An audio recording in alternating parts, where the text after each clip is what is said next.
Perfect. Hello, everyone. My name is Carson. As I previously mentioned, I am the cooking school coordinator here at Milk Street. If you'd like to participate in the chat, your name and comment will show up. Today, we have with us the lovely Marie-Laure Fréchet and her daughter, Louise. A little bit of background, Marie-Laure is a French culinary journalist and a socially engaged author. One of her wishes is to transmit and reconnect to the fundamentals of sustainable cooking. She regularly contributes with cooking magazines and is the author of a dozen books. And for several years, she has been passionate about the world of baking, from breads and all the way to pastries. And today, of course, we'll be focusing on sourdough. We'll be starting out with a completed loaf, all thanks to TV magic. And from there, Marie-Laure will walk us through the recipes located in the Dropbox, which I will be putting in the chat in a moment. And between that time, she'll be going through all of the different techniques and terminology that you'll need to create a successful sourdough starter and bread. So I'm going to go ahead and hand it on off. Okay. Right ahead. Hello, yes. Hello. Bonjour. Hi, everybody. We are very pleased to be with you tonight. Well, so this is Louise, this is my daughter, because you will find by yourself, I'm not completely fluent in English. I will do my best, but Louise, I'm here to translate. She can speak very well. Well, so as you know, I'm a French journalist. I have been focusing on food for about 15 years now. And 5 years ago, I have met a wonderful French baker. His name is Roland Feuillas. He is in the book. You can read it in the book. And well, with him, I have learned so many things about bread. So then I started baking for myself, and I've never stopped since. Well, so now today we're going to do the whole process of baking a bread. Usually it takes 24 hours with sourdough bread, as you know, but today we're going to do it shorter. Yes. And that's why we're going to do the recipe the other way around. So we're going to speak about sourdough, but we're going to first bake the bread in order you can see it cooked and baked in 40 minutes. Okay? So that by the end of the session, you'll see what a fully finished bread would look like. But don't worry, we'll start as well from the beginning of the recipe that you received. Okay, shall we? Shall we start? Okay, so this is the bread ready. This one has been proofed for about 18 hours in the fridge. Then I shaped it. You're going to see it later. And then it has been proofed for another half an hour at room temperature. Can you talk about the pop test, Louise? Yes. So as you know, when you do bread in general, especially sourdough bread, you need to proof it. And there's a way to know if it's just been nicely proofed or overproofed or underproofed. It's called the pop test. So you just have to poke it. And can I? Yeah, okay, of course. Cool. So you just poke it like this. That was too much. Okay, yeah. well, I'm not the bread expert here, as you can see. Well, you stick your finger in it. Just like this, yeah. Yes, like this, I guess. If it bounces back nicely and quite slowly, then it's perfect. If it bounces back too quickly, then it means it's underproofed. And if it doesn't bounce back and you can still see the shape of your finger in it, that means it's been overproofed. That doesn't mean that you have to throw away your bread. It's still good. You can still bake it, but you know for next time that you overproofed it. So that's the pop test. Well, to bake it, I usually use a Dutch oven. A Dutch oven is quite fine because it's like a mini baker oven. It's very good for the heat going around the bread. Is it right, Louise? Does it mean anything? Yeah, it's perfect for the heat to be evenly dispersed around the especially at the bottom, because in a regular oven, the heat doesn't come from the seal.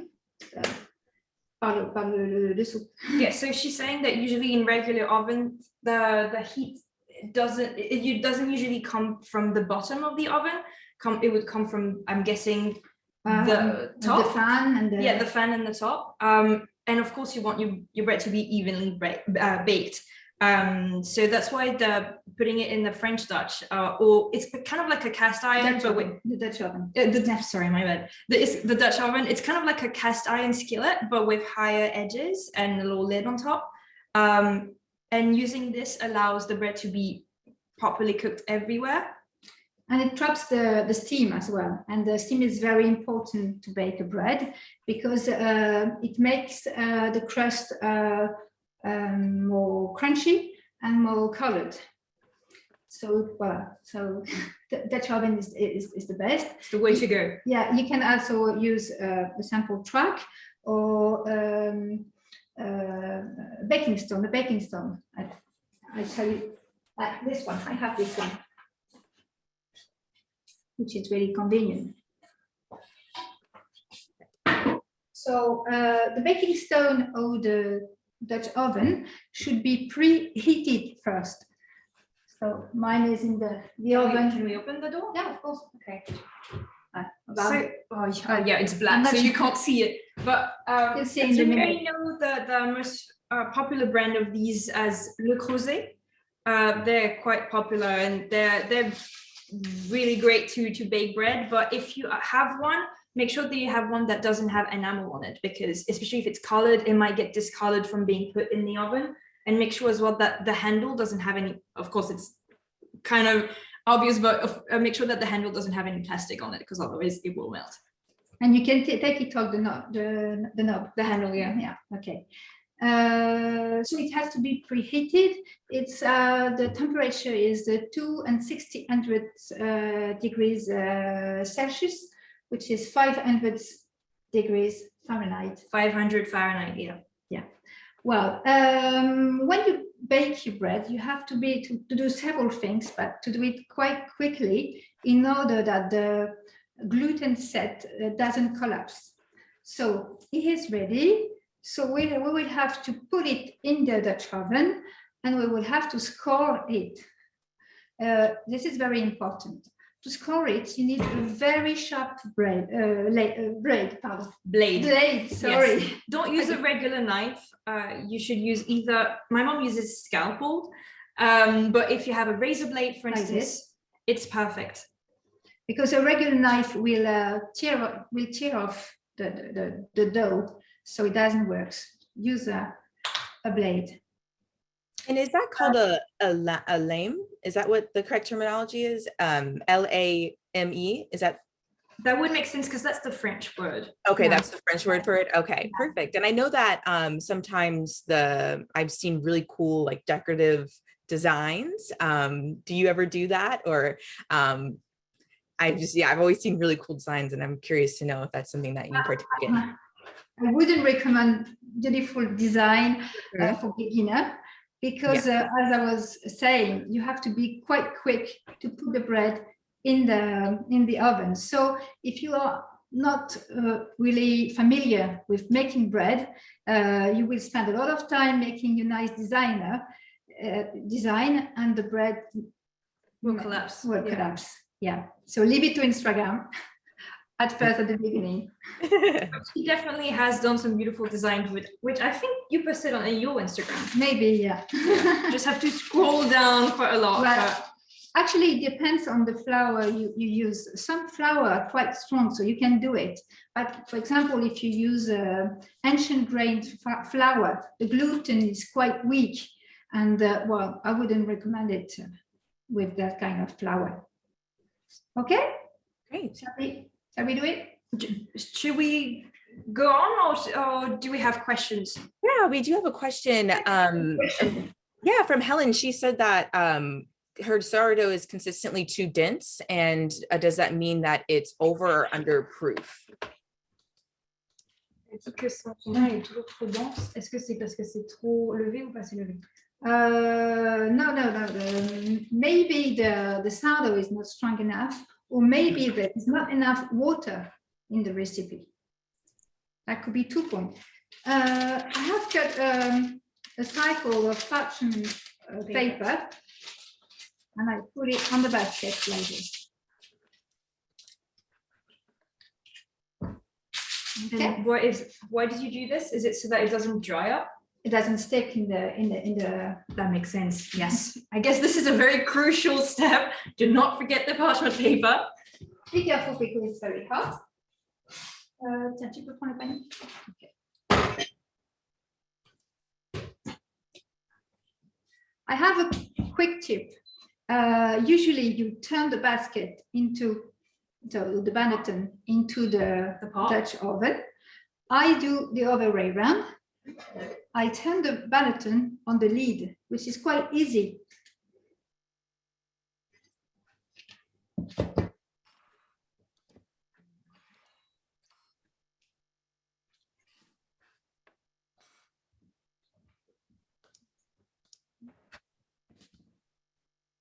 Hope you can see it. So quickly, just do. So you're cutting quite thickly, quite deep. Yeah, quite deep. The blade should be 45 degrees, not straight. At a 45-degree angle. Then I put the lid on. So you see, it's quite easier than the other way around.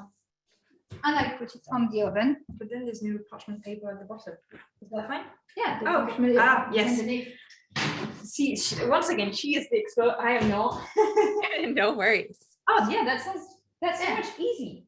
That's so easy. Okay, cool. Yeah, it's quite easy. Wow. Because when you turn the pail, quand tu tournes le bâton dans la casserole, when you turn it upside down, parfois ça tombe à côté. Yeah, sometimes you aim badly and the loaf falls off, or it's not properly in the middle of the pot. So this way it's quite easier. Yeah. So, and I guess it makes it 20 minutes. I put 20 minutes on the. Perfect. And we actually have a great question. So when you're using the Baton basket, what do you use in it so the dough doesn't stick in the basket? I put flour in the bottom of the Baton of the basket. I see you afterwards with another dough. I can see dough. Sorry. I think. I don't know. No, you're saying it perfectly fine. Okay, so we have now 20 minutes to speak about the sourdough. Okay. Yes. Oh, any question about this step? I think as of right now, no, I think we're pretty good. Yes. Well, actually, someone did ask about the size of the pot that you are using. Is that dictating thing? And do you recommend any specific size? Bigger than the Baton anyway. Bigger. Don't try to have the same size because it would be too risky. Understand? But if you're doing a small loaf, does it matter if you have a big pot? It's better to have a big pot and a small basket than otherwise. Yeah, but for instance, if you're doing like a really small loaf, it doesn't matter. It doesn't matter if the pot is big. On the contrary, the bigger, the best. Bigger is better. Okay, so let's talk about sourdough. Sourdough or levain, I don't know which word you Americans use. You say levain, sourdough? Which word do you use? Levain. I've seen both. So I mean, either one, you can use it pretty much interchangeably. Okay, Yeah. so we say levain. May seem strange things to deal with, but actually it's quite easy and quite natural. It's only flour and water, actually. What's inside? It's a combination of microorganisms. It's white yeast and bacteria, lactic bacteria, and it all comes from flour and air. L'air ambiant, comme on dit? Air, just room temperature air, just the air that's around you. Yeah, in the kitchen. About water. You need to use unchlorinated water. So you can use proper sample tap water, but you need to it needs to rest a few hours to make the chlor. Comment on dit le chlore s'évaporer? So that is it chlorine? Chlorine. I think so. Can evaporate. Same word. You can also use bottled water. Bottled water. Bottled flour. No. Water, sorry. Water in a bottle. The flour must be whole flour. That's better. Definitely. You can use wheat, rye, spelt. It works very well at the beginning with rye. Organic is better, definitely better. And you can use as well ancient grains, for example. Yes. Yeah, you can talk. Yeah, I need to elaborate a little bit more. So you need to avoid cake flour or especially bread flour unless you check the ingredients on the side and there's nothing but flour. You know, sometimes bread flour can have additives like yeast or vitamins. Was it ascorbic that you said? Yeah, ascorbic acid. So you just need the purest flour as possible. And if it's, like she said, if it's organic and ancient grain, it's better. I would like to ask you guys, take your time to answer, but are there any specific kinds of flour that you have seen in your supermarket and used successfully, or is it something that you struggle to find? Because of course in France we have quite a lot of flour and we have access to really good organic flour. Please tell us all. Yes, it looks like like Rosie had mentioned before, it may take a minute to kind of come through the chat. But yep, I see rye. Someone says that they mill their own flour. That's incredible. Fantastic. Yes, spelt. Yeah, King's Arthur. So yeah, there's a pretty wide variety being shown right now. So yeah. Yes. Mm-hmm. Yeah, ancient grains is fine. I just saw someone asking what are ancient grains. Do you want to take this one or should I? Yeah, the variétés anciennes. Yeah, so it's not old flour. It's basically, so there are different kinds of grains used to make flours and and it's just a variety that's quite ancient. So it's usually a variety that hasn't been too modified. It's something that's quite popular in Europe. I don't know if in the US you can have access to it as easily. I guess if it's there, it should be written on the packet. Anything else to add on ancient grains? Ça fonctionne bien avec le levain parce que voilà, tout c'est très riche en organismes, en bactéries, en levure naturelle. Enfin, il y a plus de microdiversité. Okay, so she says it works really well with levain because the microdiversity in ancient grains is much greater. What about the history of ancient grains? Did I answer that properly? It's a big story. Yeah, it's a big story. I think you can find it in the book anyway. Yeah. And actually, the man who inspired her whole journey, Roland Fréchet, who is in the book, is a master of ancient grains. So if you look him up, you'll find his website and his whole story, and he really is great at explaining what ancient grains are. Some recipe would recommend to add the levain, sugar, honey, dried fruit, pineapple juice. Well, I don't. I think everything the levain needs is in the flour. So if you add sugar, honey, or actually it will make it maybe works a bit faster, but it's not necessary at all. I just saw another great question. Sorry, Carson, if I'm taking your job. Oh, you're totally fine. You're completely go right ahead. I saw someone's asking if type 00 or 00 is good to use to make bread with. The thing is, it needs to be a whole grain. That's the most important. 00, non, ça va pas, les 00. C'est trop raffiné. She says no because it's too refined. It's fine for brioche or for pizza dough. Yeah, but it wouldn't work, especially to build the levain. It could work for bread, but not for the. It's not nutritious enough. Yeah. Is that what it is? Yeah, il y a pas assez de choses. Okay. Okay, There you let go. me check just the time for the bread. Okay, we're fine. Another 12 minutes. So you had the recipe or the whole buildings of the levain. Maybe you want just to say a few words. I have started a new one yesterday for you. Well, it's not spectacular at all, but I suppose you have the same result for now. It's normal. It could take 3 days, 4 days, maybe sometimes 8 or 9 days. It's normal. It takes its own times. And also the result may vary according to where you are. For instance, if you're in a place that's very humid and warm or very cold and dry, you might have totally different results. And of course, the type of water and flour that you're using. The smell of it is a good indication. It needs to smell well all the time. What is a good smell? It can smell yogurt, Nice. sauerkraut, pear. What does it smell? Cheese? I can smell pear, definitely. Yeah.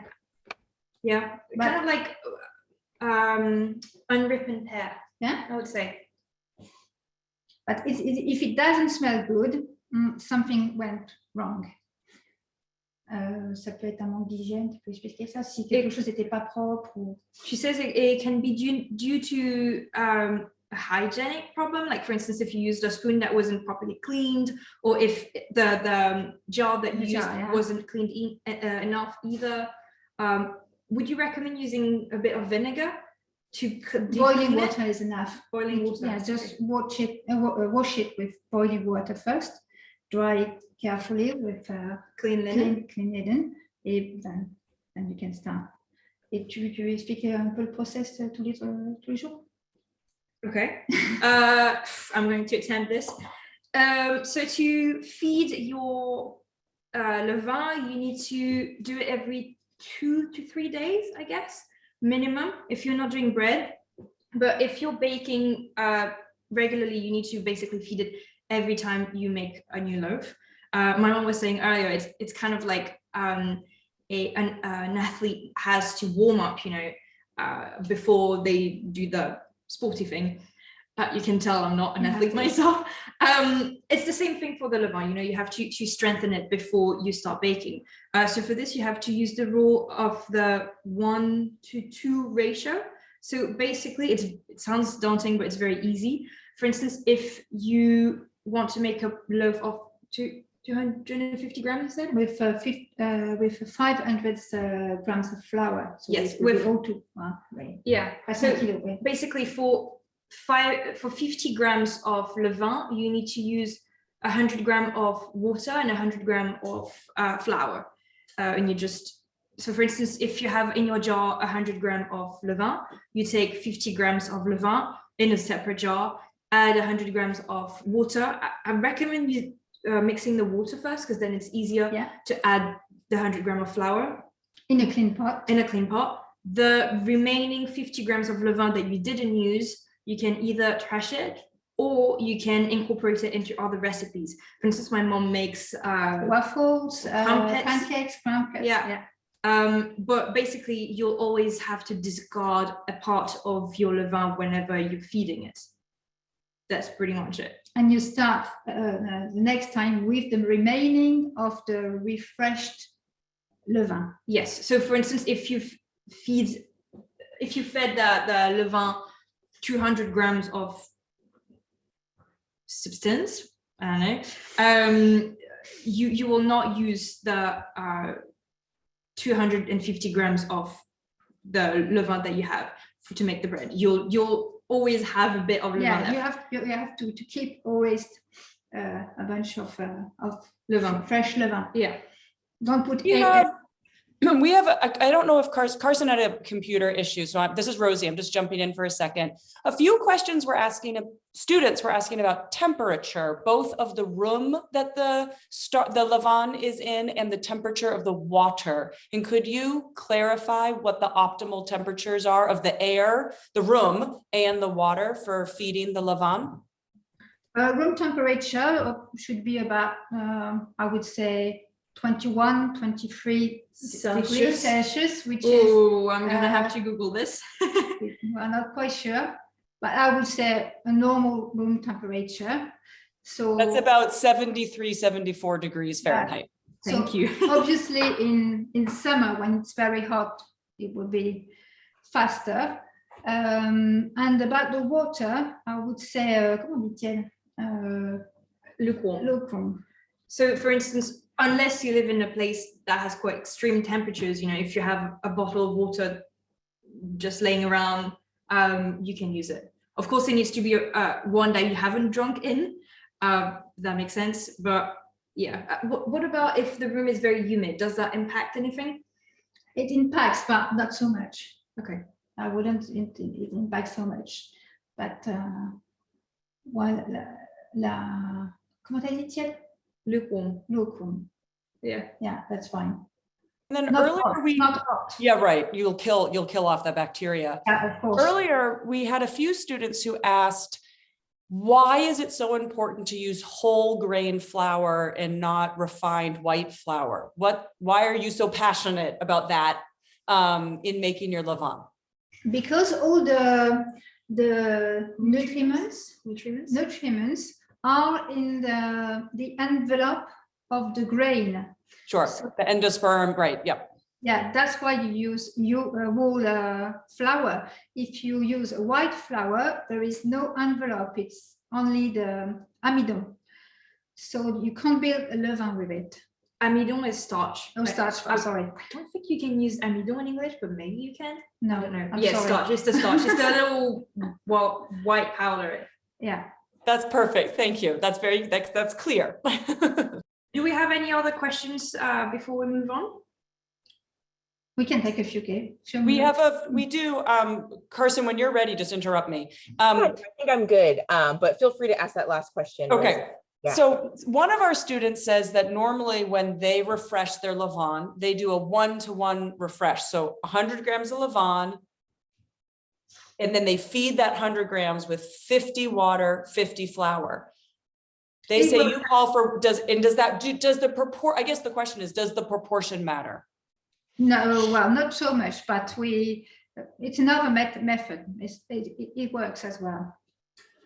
What is important, it's how in which state is the levain when you put it in the dough. So it has to be really active. I have one here just to show you. It has to grossir d'un tiers. It has to rise up to a third. Yeah. So at the beginning it was like this. Now it's Let's do the other camera so that we can see it really clear. yeah. So a few hours ago it was like this. So it has raised like this, and it must look like a chocolate mousse. Can you see it? The camera is here. It's quite liquid, but it's also quite elastic, and it has forming. And yeah, it has a lot of bubbles in it. Yeah, it's like a foam, like a chocolate mousse actually. Quite a liquid one, but yes. Yeah, it can be stiffer, but yeah, it doesn't have jello in it, so it's not. No. Yeah, it's quite elastic. So the amount of water of flour is not so important. What matters is the levain should be really active when you put it in the dough. But when you've fed it, and you try to make it rise, do you leave it at room temperature, or do you put it in the fridge? No, not in the fridge. I leave it in the room temperature, and it can be faster if you put it like near a radiator. Yeah. Near a radiator. Of course, don't fry it, but yeah. It's the same process as when you make a regular dough, like pizza dough, and you put it next to a warm place so that it rises quicker.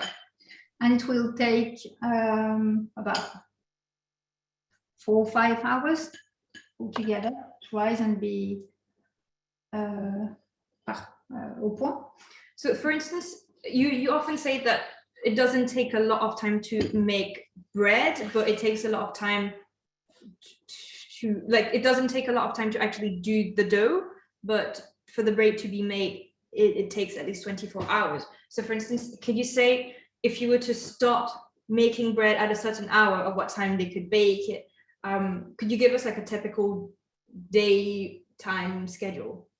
Well, I would start, for example, I would feed my levain at 12, for example, at Like lunchtime. midday? At lunchtime, Midday? at lunchtime, which is quite convenient.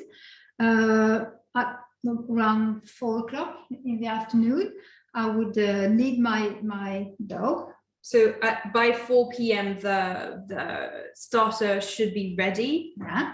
Then this is the first proof. So 2 hours, which it should be 6 o'clock, 6 in the evening. Okay.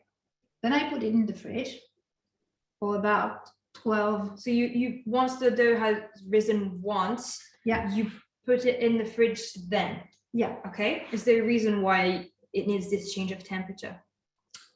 Because it's a cool proofing. It's Okay. slow and cool proofing.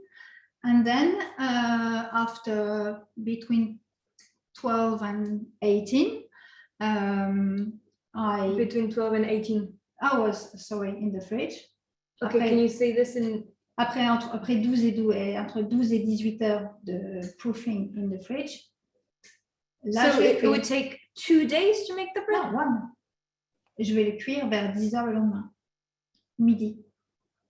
Okay, so if you put the bread in the fridge at 6 p.m., then the next day it will take, but she said it takes between 12 and 18 hours. So the next day at 10 a.m., you can bake the bread. So you have fresh bread for lunch the next day.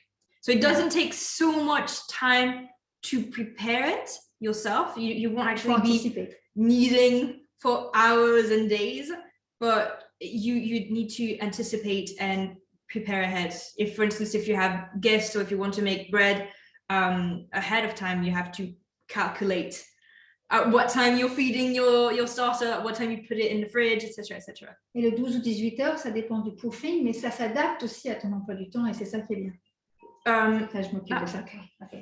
So she says the reason why she said between 12 to 18 hours, it's relating to the proofing. For instance, if you can see that after 12 hours it hasn't proofed enough, then you can do it a little. You can do a little longer. It also varies on the flour that you use, the strength of your starter, and she said also the good thing is that it kind of adapts to your schedule. So, for instance, if after 12 hours you're busy starting your day, it won't matter if you wait. It will wait. Yeah, it will wait for you, she says. So. Now we take the lid off and we will bake it for another 20 minutes. So I hope it's okay. It's the magic of bread. You never really know what's going to happen. Oh, it does look good. You want to have a look? A quick look.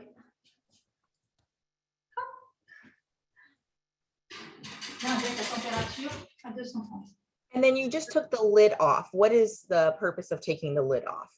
It's so that the crusts actually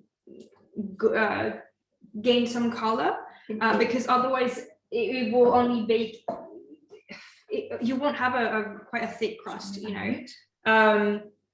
and she says you lower the temperature to, you say 230, which is 450 degrees Fahrenheit. 450 degrees Fahrenheit. Why do you need to lower the temperature? Is it so that you don't burn the top? Yeah. Okay, fair enough. Yeah. So it's going to have a nice color, I think. Yeah. It should be great. It looks beautiful. I'm quite excited because I will have fresh bread for dinner. Last thing about the levain, how you should keep it. If you bake bread every day, you can keep it at room temperature in your kitchen. You can keep it in a jar or in a mason jar or a jam jar. With the lid on. Yeah. Okay. If you bake only once a week, you keep it on the fridge. and the lid off. I know sometimes you keep your sourdough starter in Tupperware. Is it better to use glass or plastic? I like glass better because it's clean.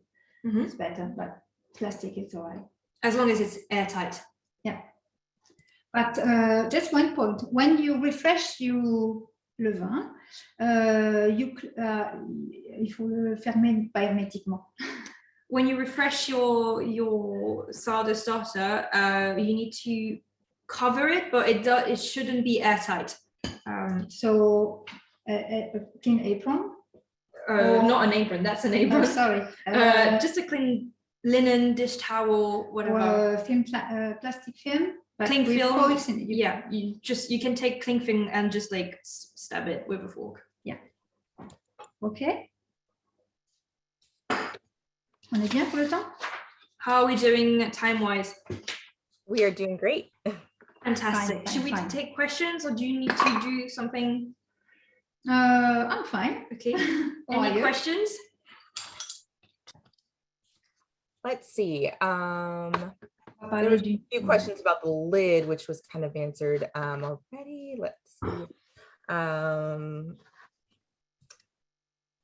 noted a few questions while Carson scrolls up to make sure we don't miss any. So one student got mold on their starter. What would and it smelled bad, and it was even in the fridge with the lid on tight. What are the things besides hygiene, like make sure all your utensils are clean? What else can lead to mold developing? What should students be careful of?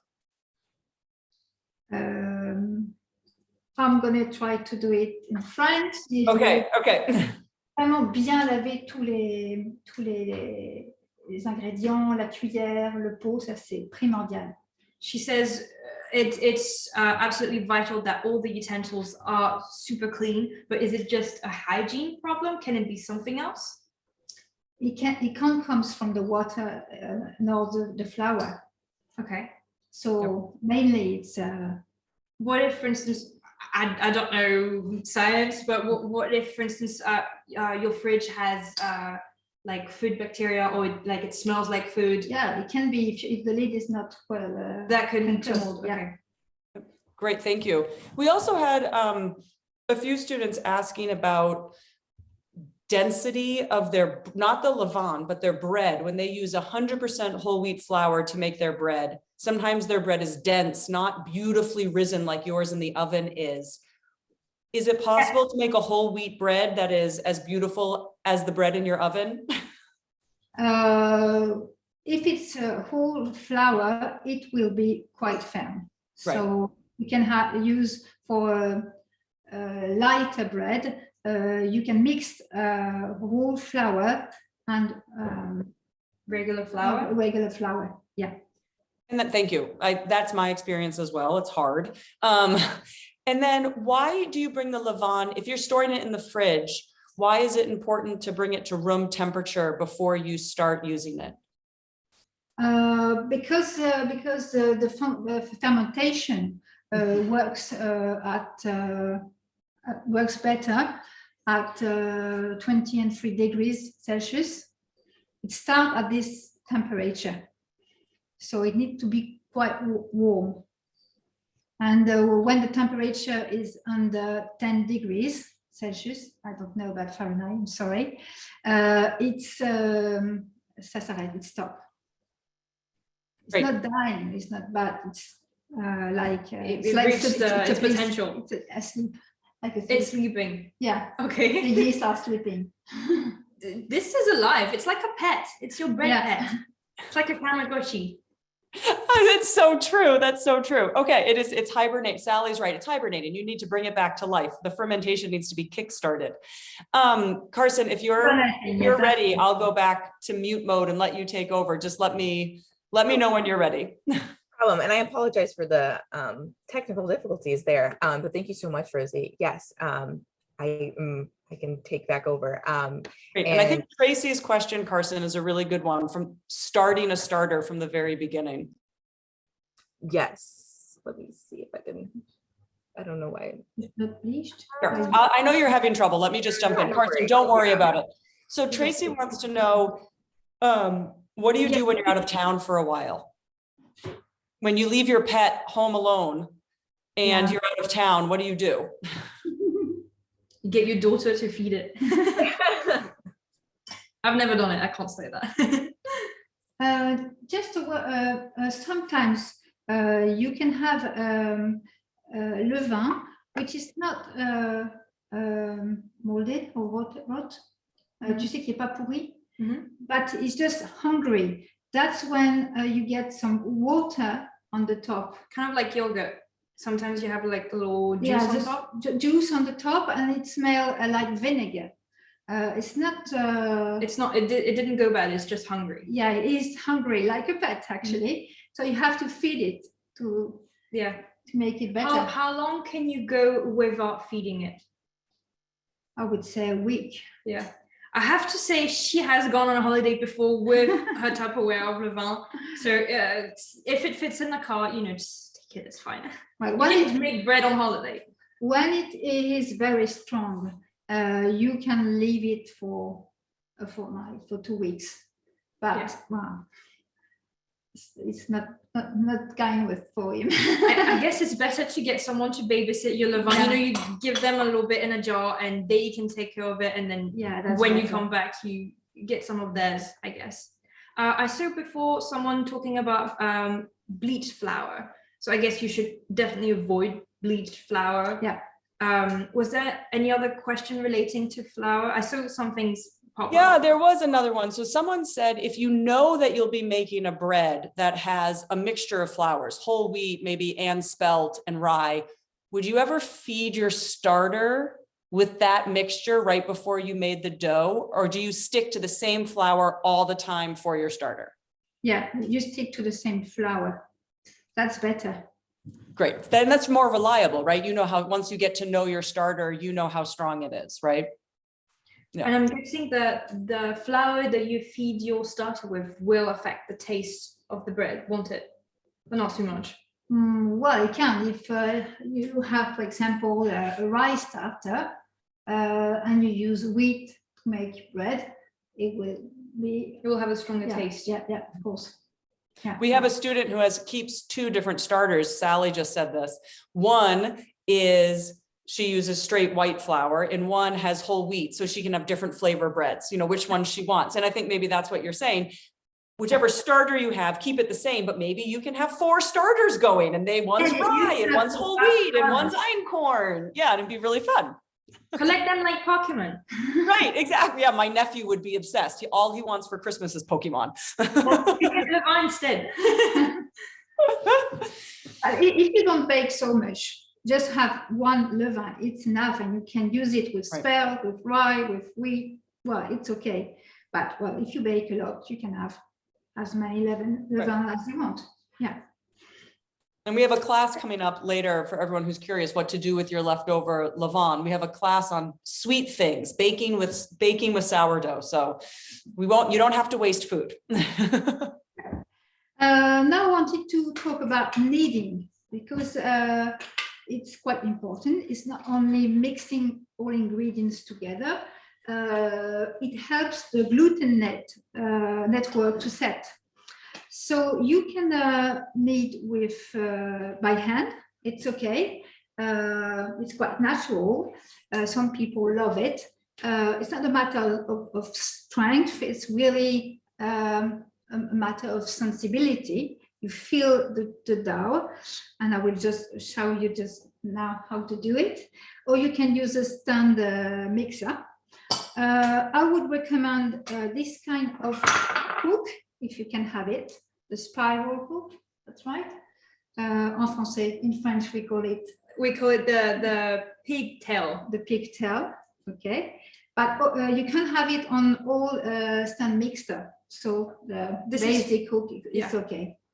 So this is for KitchenAid, for instance, and KitchenAid. This is the big one, the big KitchenAid, and this is the small. So this is the regular KitchenAid size. This is the professional size. But maybe you get this hook on on Amazon or? No, but I mean, in America, maybe you get this one on the small one. Okay, so yeah, she says know. that this is specifically This one is the best. Yeah, this is for If you can the have big professional kitchenette, but maybe in the US you guys have things that we don't have, Yeah. and maybe you have the pigtail one for the regular size of kitchenette.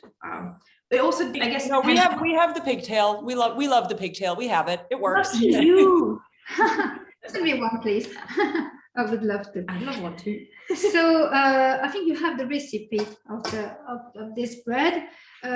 Just make sure you put the water first, then the salt, then the flour, and then the levain, the refreshed levain. If you use the stand mixer, you would need 3 or 4 minutes speed 1, then another 5 or 6 minute speed 2. And then you can do the Windowpane set. Louise, can you explain it? Yes. So I don't know if any of you have made bread, of course, before, or brioche or pizza, and to test if the gluten has been activated in the dough. You take a little bit of. Should I do it? I don't know. Yeah. Okay. You take a little bit of. I don't know what I'm doing, but you take a little bit of the dough. Can you tilt? Yes. Sorry. No, that way, the other way. Sorry. Okay. I don't know if you can see it properly. Yes. Yeah. Okay. So here, no, I'm doing a terrible job. See, this is it. It does like a little window. You can see the light go through. This is how it should be. When you do pizza or brioche, like ideally, like it's even more see-through. This is still a bit opaque. That's what you want. You don't want it to be too. Oh my God! You don't want it to be too. See-through. This is the Windowpane test. Yeah. So I have kneaded before because I didn't want to have the noise of the stand mixer, so it's much more comfortable. So it has been sort of proofing yet for half an hour, so it's not exactly how it should be when it's just at the end of the kneading. But I wanted to show you how to knead it by hand. This has been kneaded with the stand mixer, but we just can imagine how it should be. So we put it on the.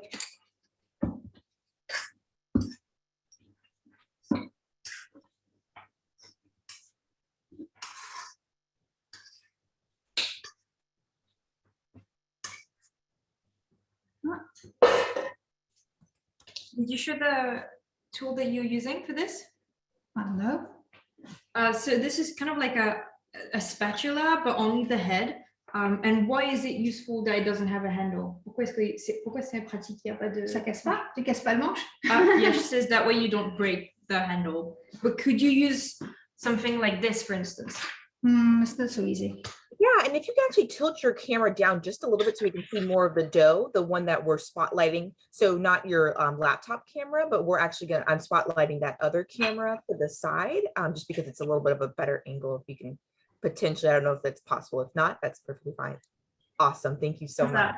Oh So God, I just gravity is not. show you how you could knead by hand like this. And I also love a bench scraper. That's what we call it. Can you see? A bench scraper. You fold it like this, and you see how I do it like this. So don't use too much flour because you have the right amount of flour in the recipe to make the bread. So but you can wet your hand like this. I have some water, just regular water.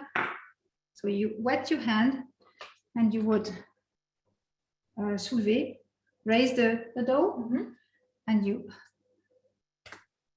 turn it like this. Kind of like when you're folding a sheet. And really. you and that's a good hand kneading. And how many times should you do that? Until the window pane is okay. Okay. Is there any way that you could do it too much? No, by hand you will never need too much. So it's a bit longer. The hand kneading it's a bit longer than the machine kneading. Okay. That looks great. Do you prefer to knead by hand?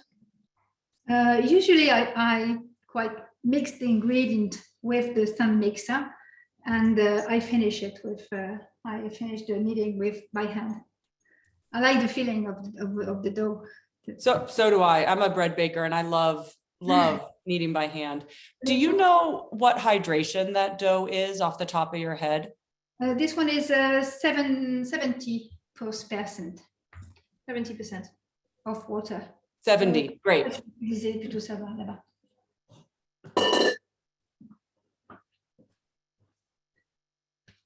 So when it's needed, fully needed, you put it to bed. Yeah.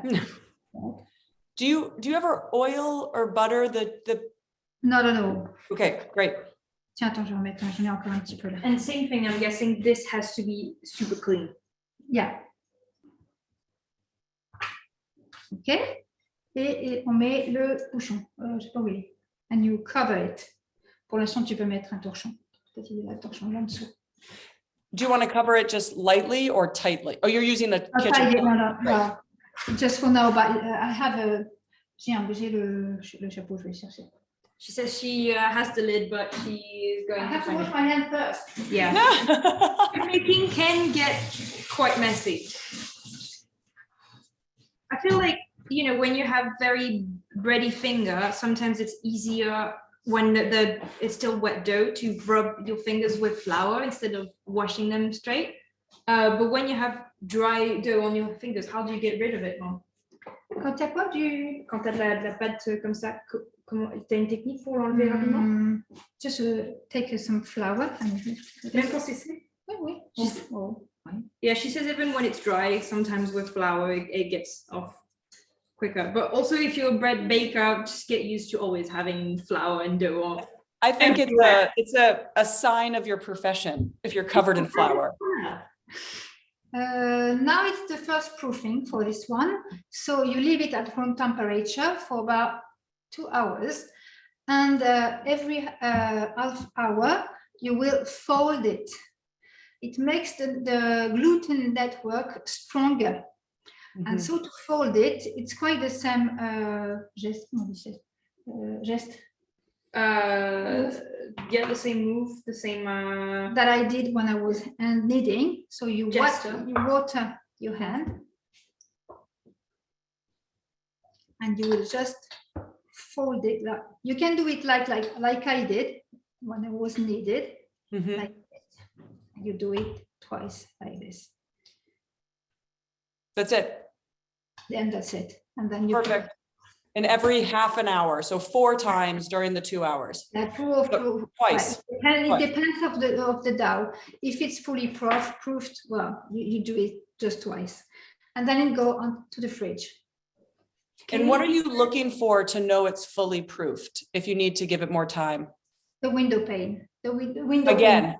Okay. Yeah. So, for instance, it could be shorter than 2 hours. Yeah. If after an hour and a half. Room temperature. Okay. And magic. I have. You're gonna have a lot of bread for lunch, Louise. I can go home with one.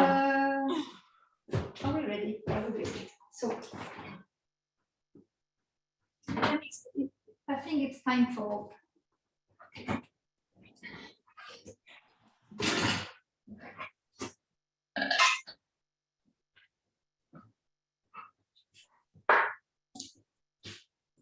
We're getting ready for the grain reveal. Oh, good.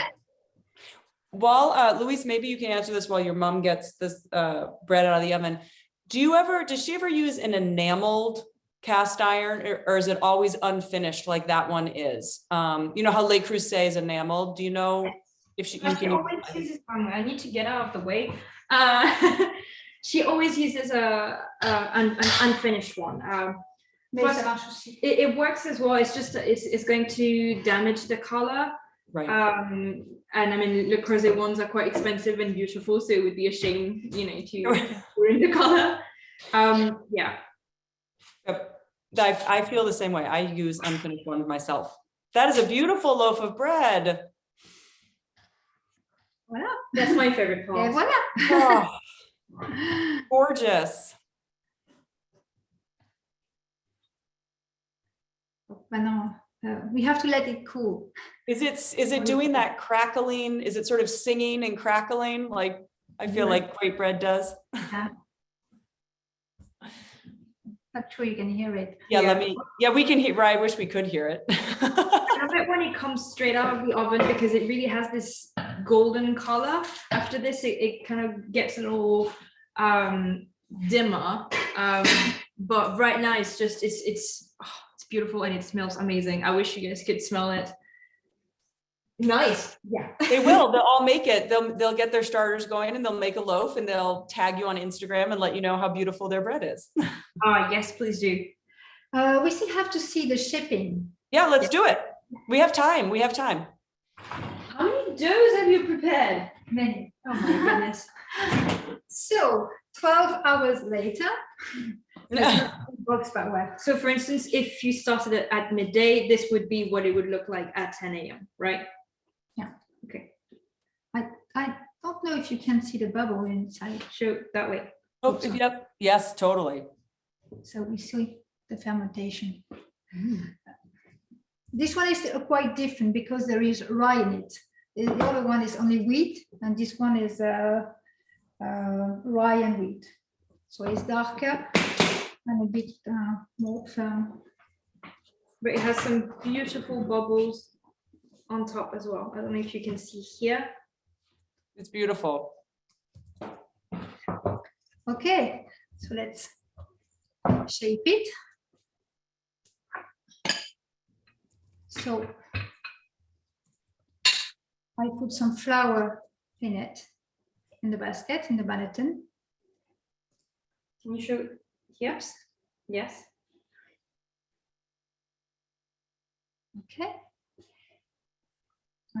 Does it matter if there's if it's not even? For instance, here there's like more flour than here. Is that important or? No, it's not important because it's not a new Baton. I have used it many times, so it doesn't stick anymore. Mais si jamais il y a plus de farine d'un côté que de Oh no, it l'autre. doesn't matter. Yeah, it doesn't matter.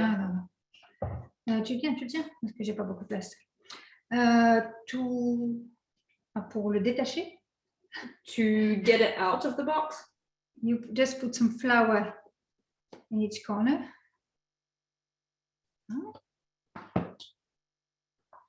you do this by hand. You don't use the scraper. No. And you're being very gentle, right? So you don't. Yeah, that's the point, because the idea is to comment on va dire ça, de ne pas abîmer. Ooh, can you see the bubble? That way. Show, yeah. Oh, wow, look at that. That's a good I one. think that means the pizza. For ketchup for dinner. So you were saying you have to be very gentle because? Il ne faut pas abîmer le réseau de gluten. So you don't damage the gluten network. Yeah. Il ne faut absolument pas repétrer. So you don't need it anymore, pretty much.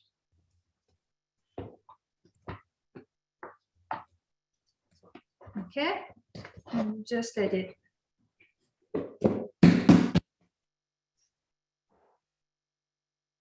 Voilà. Don't know if you can see all the. Let me see if I change the angle. Oh yeah, it's like an alien. I guess you Can could you see? change again on, change again. on the side. Because it's quite. Oh, sure. Can you see? Oh yeah, yeah. And on top, there are a lot of bubbles, small and big ones.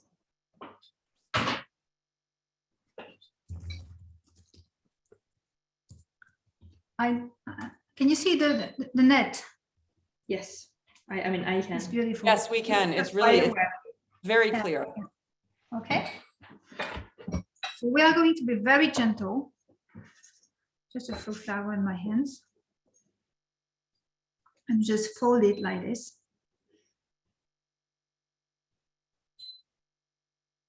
Just getting my cone.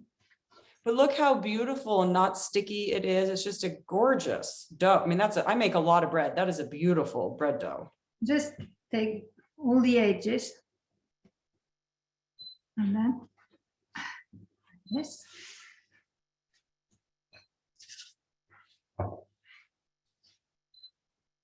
So you're sort of creating tension on the top, Yeah, right? You're that's rolling right. it. That's right.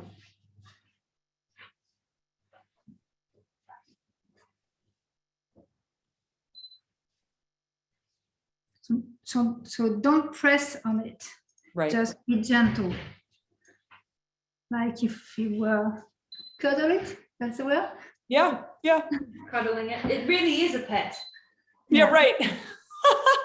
As if you were gently massaging your cat's head. That's right. Oh, lucky cat and lucky bread.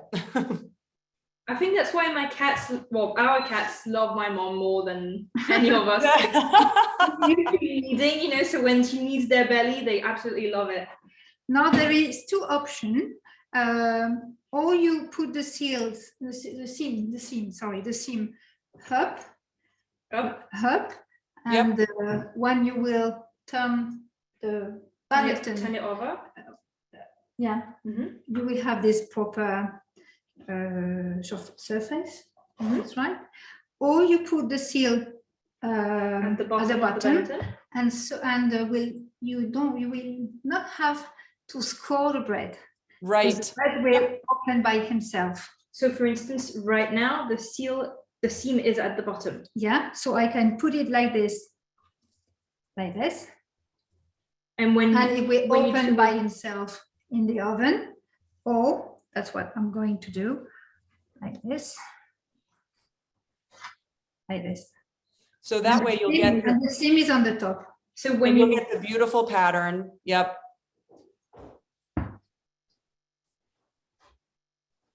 Okay. Perfect. And I cover it in order in not this. Pour qu'il ne sèche pas. What's your pro tip? What are you using right now? Pour qu'il ne sèche pas. No, but this is a shower cap. Yep, I love it.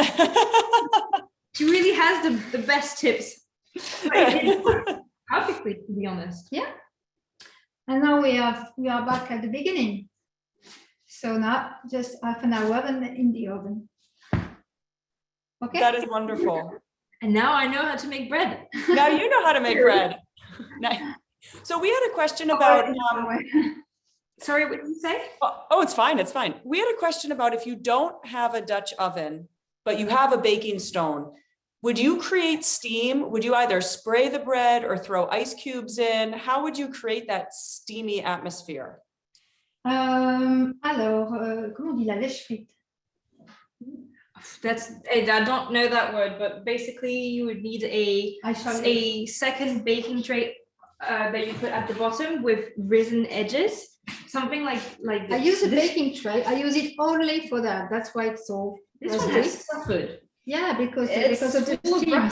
So, tu sacrifies. You sacrifice. You sacrifice this for the greater good of your bread. So you put it in the oven like this. Can you see? Yeah. Okay. And the baking stone. That's my baking stone.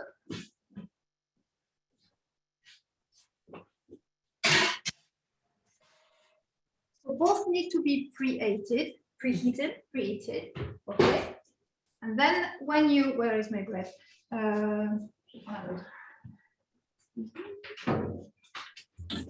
This doesn't need to be super high, but for instance, I know that for roast in the US, you guys have trays where you put the turkey that's quite high edges. You could use this, but it doesn't have to be that high because you're not going to put that much water anyway. So let's imagine we use this. I'm looking for my gloves. Yeah. Is it hot? So if you use that method, so everything is hot, obviously. So you will turn the baton on the baking stone. You will score it in the oven. Yeah, as quick as you can. So no pretty design here. And then in this baking tray, you put water, and it will steam. So the differences are you have a rimmed baking sheet underneath. You preheat both. You score it in the oven as fast as you can so that everything stays hot. You pour some water into the hot baking sheet on the bottom and you close the oven. That's right. All of Great. that as fast as you can. But, As fast as you can. but everything is hot. It's quite, well, I find it a bit Dangerous. Yeah, I've burned That's why myself I a lot. use the doing- Dutch oven. I find it so easy. Me too.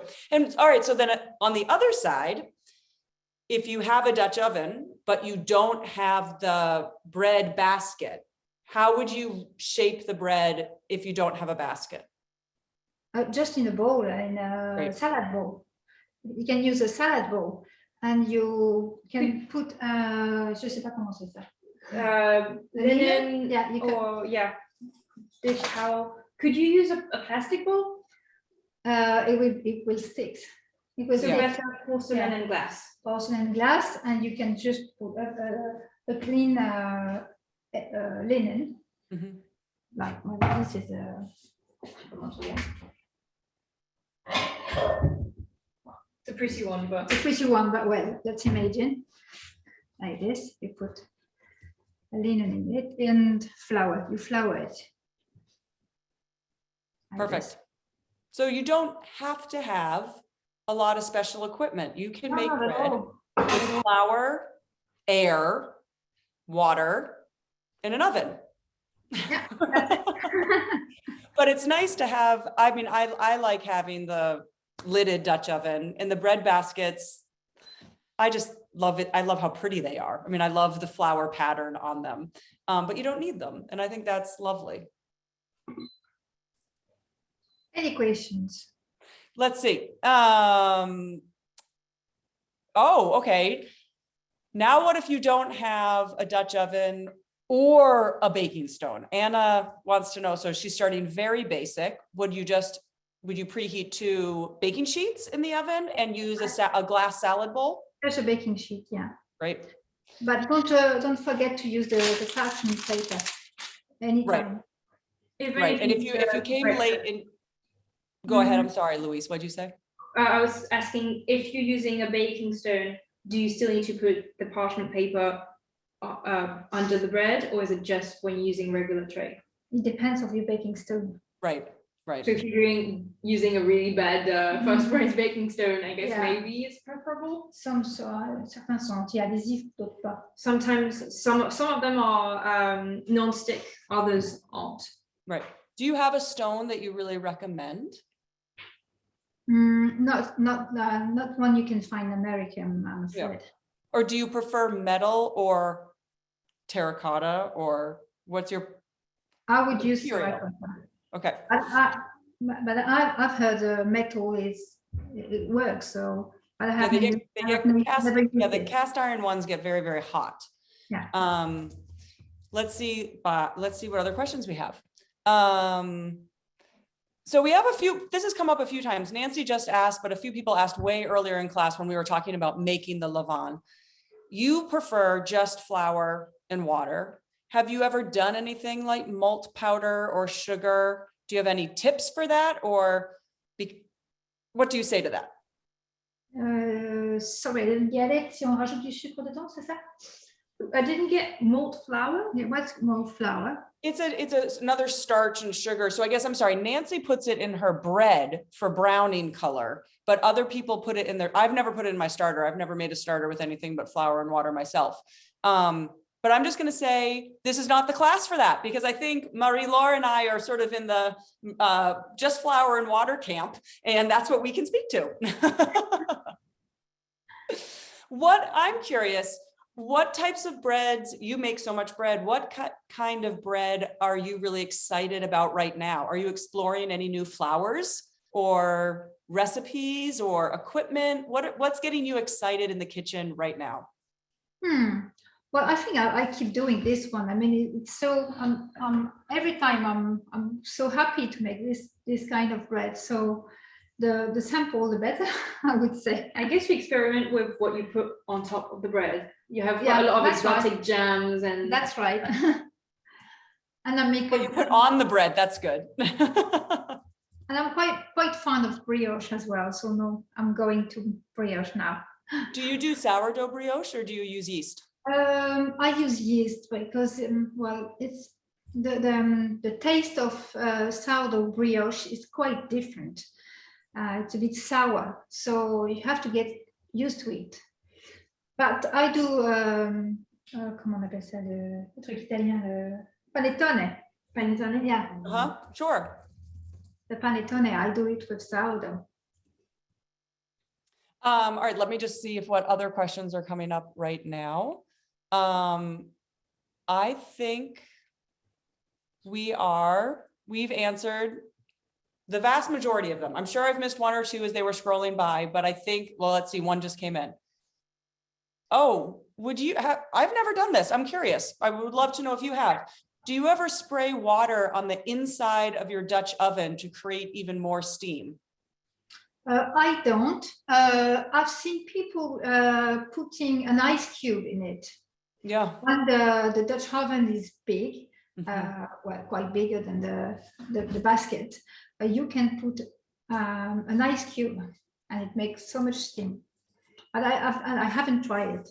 Yeah, I haven't either. I actually wonder, yeah, I'm going to now. That's why not? I'm going to make bread later this week. I'll try. Because if you spray it, it's you will not be quick enough to trap the steam in the Dutch oven. So I don't think you need the density of an ice cube. Yeah. Oh, right. So in your book, I think, Lori, I think I'm saying this correctly. You have a wet and a dry levain in your book. Sorry, I didn't get what. Dans le livre, il y a un levain sec et un levain humide. Voilà, j'ai un levain.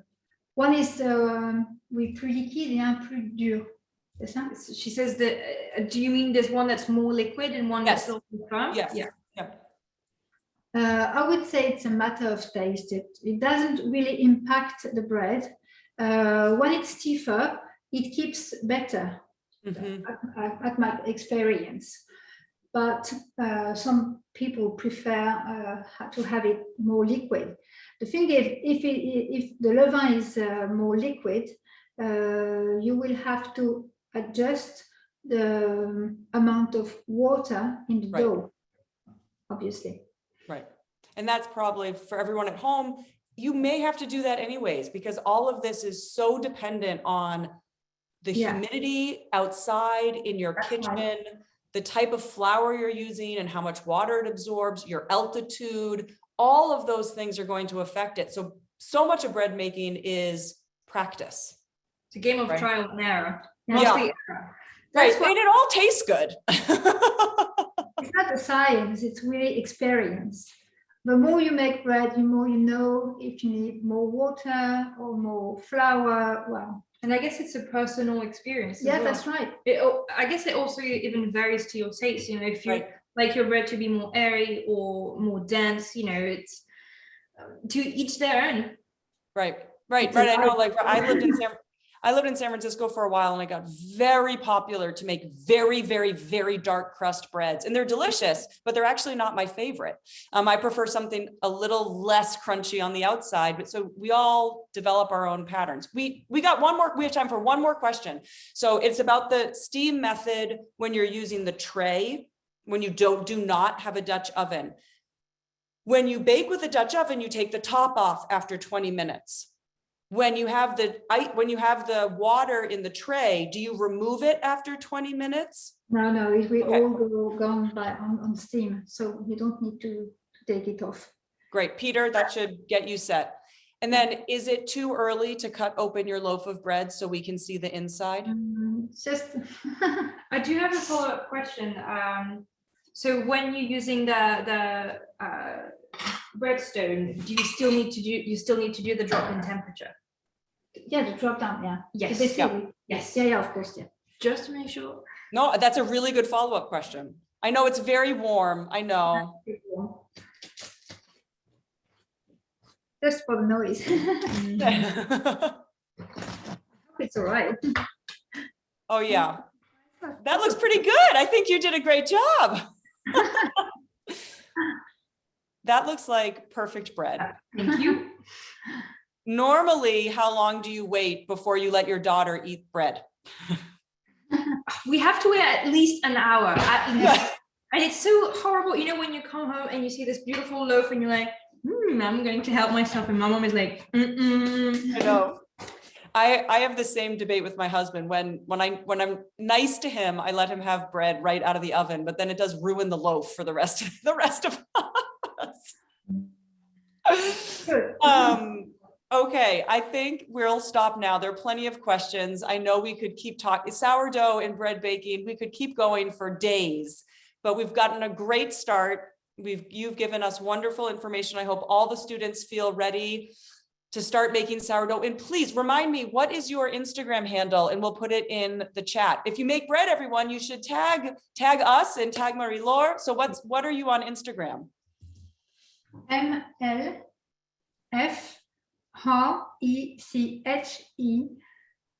It's ML Fréchet. Like my name. Yeah. Yep. Maybe we should put it in the chat. Yeah. Did I just do it right? I put it in there. Yes. Great. And we'll put it in the post-class email, but share. So it's so fun to share your projects. It's going to be so fun to see everyone learn. Thank you both. Thank you for your translation services, Louise. You were wonderful. Pleasure. Thank you for sharing your knowledge. I'm happy to. You were fantastic. Thank you everyone for coming. We'll send out the email by tomorrow morning. Thanks a lot. Bye. Bye-bye. Bye.